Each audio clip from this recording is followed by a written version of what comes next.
Hi, I'm Ashley Park with IdeateTV, and today we are at Strategicon 2017. I'm here with Ken St. Andre, and we're going to talk a little bit about what's going on in the role-playing game industry today. Ken, so first of all, can you tell me a little bit about what's new in the role-playing game industry? The role-playing game industry is exploding. There are dozens of companies making dozens of games, ranging from the prehistoric past of cavemen with Jeff Dee's works to the far future of Numenera with Monty Cook and Shanna Germain. Somewhere in the middle is my game, Tunnels and Trolls. Okay, can you tell us a little bit about Tunnels and Trolls and as well as Wasteland? Tunnels and Trolls was probably the second role-playing game ever created. I did it in 1975 when I encountered that other game and found it too complicated for me. 20-sided dice, 8-sided dice, 12-sided dice.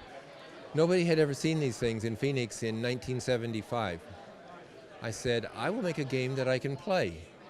A game that uses 6-sided dice. A game that makes sense to me. So I went home and created Tunnels and Trolls.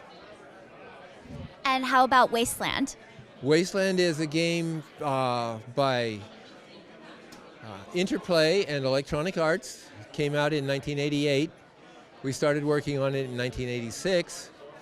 Brian Fargo had heard about Tunnels and Trolls and me, and he came and talked to me about creating a post-apocalyptic role-playing game, possibly based on the Tunnels and Trolls rule set. I said, sure, I can do that. We created Wasteland. It was the first post-apocalyptic role-playing game. It had featured a persistent world. If your characters died, they stayed dead. It rose to #1 on the charts and stayed there for about 8 weeks, which was phenomenal back in 1988. And it went into the Computer Gaming Hall of Fame. I was very pleased and happy to be a part of the Wasteland team. Absolutely, that's amazing. Well, what do you think most inspired you to get involved in the role-playing game industry and even making Tunnels and Trolls and Wasteland? I have always been a big fantasy fan. I read Conan and Lord of the Rings and all of these things before they were popular. That's because I'm ancient, right? But I was also a gaming fan. My father taught me to play chess when I was 6 years old.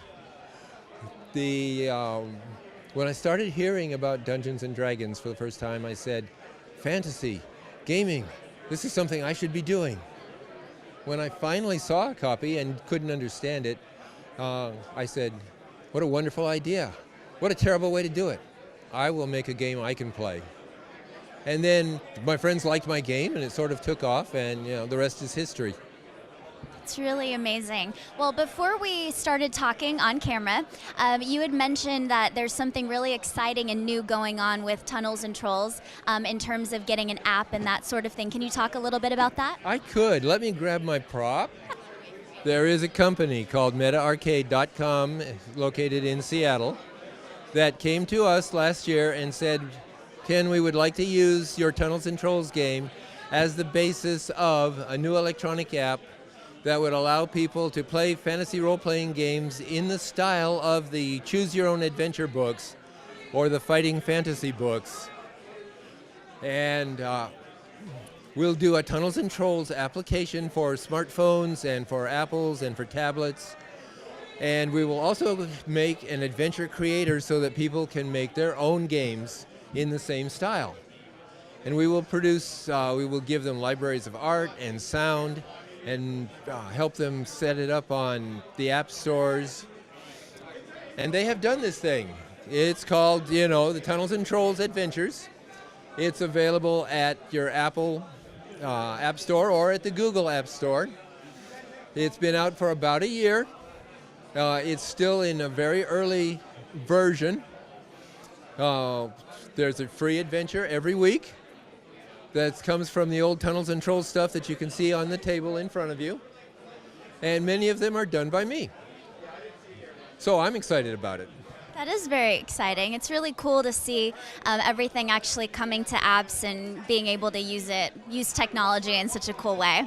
Lastly, for aspiring young designers or authors, what kind of advice would you give to them? Well, there's two sets of advice that I give to them. Number one, do what you love first. Do what you love. Make something that you can play and that your friends enjoy playing and that works for you, regardless of what has been done before, regardless of what any company or things tell you. Do what you like first. Secondly, never get discouraged. There's a lot of competition in the game creation industry today. However, there are platforms that anyone can use. My Meta Arcade platform is one that's coming. DriveThruRPG.com will allow you to publish your own material. If you can get a large established company behind you to produce the game for you, if you can work with Pathfinder, or you can work with Chaosium, or you can work with Flying Buffalo, certainly do so. But if you can't get that, if you don't have that contact or that ability to impress people who have big money sunk into this already, never give up. Do what you love. Tell people about it. Let it rise or fall on its own merits. Beautiful advice from Ken St. Andre. Ken, lastly, is there anything else that we didn't cover today that you would want to add?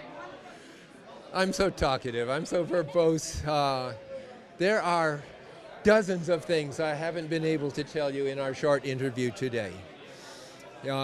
If you're interested and you need to know more than what we've been able to cover today, please Google me, Ken St. Andre, or Google Tunnels and Trolls. You will be amazed at how much is out there and what I've done in the last 40 years in this industry. Absolutely, without a doubt. Ken, thank you so much for your time. We appreciate it so much. Thank you, Ashley. I'm Ashley Park with IdeateTV.